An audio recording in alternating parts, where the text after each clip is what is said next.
Welcome to In the Bleachers with Wheaties Wallin, and I'm Pete Mohs.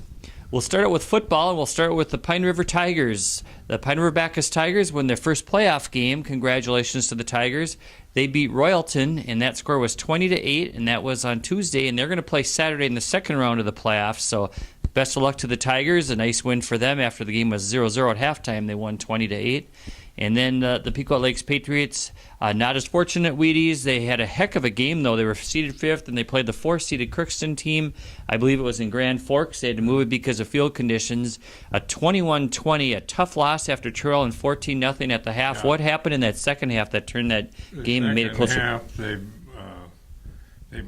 they finally scored there in the third period, when Pequot scored, and then probably the biggest thing of the night was when Crookston answered. When 2 plays later, they had a touchdown. Bounced right back. So Pequot, it's 20-12 or 13. Pequot then does score, and they're down 21-20, and they go for the 2 points. It's a decision by Chip Miller, the coach. I think they've had some issues with kicking the extra points, so they went for the 2 for the win, which isn't such a bad strategy. What did you see on that? Their coach told Frank Fee from the radio station afterwards, he said, I think Alex Boone deflected that pass a little bit. The Patriots owned the fourth quarter because they were down 21-8. They outscored them 12-0 in that fourth quarter. And Jordan Redmond came back from being sick, and he played a great game, and it sounded like they went for 2 on the pass and just got deflected, apparently. But yeah, so that was a heartbreaking loss, Tough loss, and then the winner, of course, now Crookston goes on to play at Perham, which is going to be a tough challenge, but I think the Patriots would love to have a trip to Perham and see what they could do after they lost to Perham earlier this year. Anything happens in high school playoffs, anything can happen. We've had, just 8 seniors this year. There were some good ones, and I bet you'll be attending their banquet probably next week or so. See what some of the awards are. You went to a tennis banquet this week, Wheaties, and or last week. I'm sorry. What had happened at that banquet?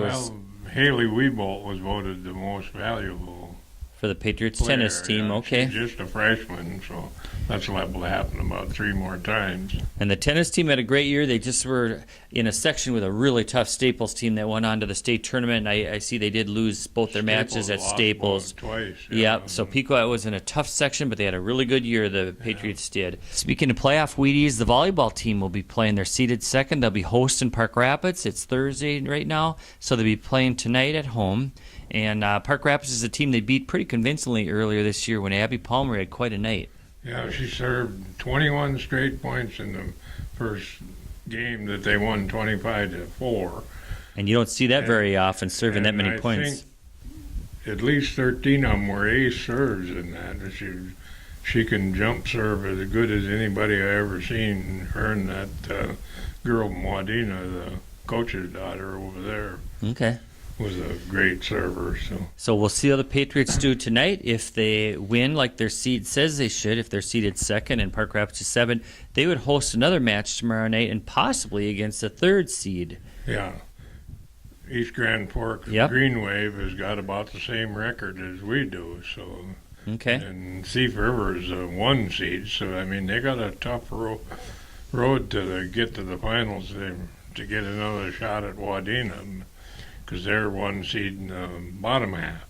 Okay, well, best of luck to the Patriots. They're 19-5 this year. They've had a really good year, and see if they'll get some home cooking tonight and win a couple more matches next couple days. That'd be great. And one other sport to cover is cross country. Lyric Larson and Michael Ryan were winners at the Birch Tree Conference meet last week, and their focus is on tomorrow night. They're going to be at Bagley, Section 8A meet. And best of luck to the Patriots there. Coach John Dale will take his team over there, and they've had a lot of luck over the years postseason, and we'll see what happens. They almost swept that Birch Tree at the boys and girls levels. The boys were second, and the girls won the title at the Birch Tree Conference. 17 points. Yeah, that's almost a perfect score. The top 5 would be perfect, and they were close. So best of luck to the Patriots. So next few days will be a lot of fun with the volleyball and the cross country, and let's see what happens. And we'll be back to report on that next week. Okay, we'll do that. Have a good week. Thanks.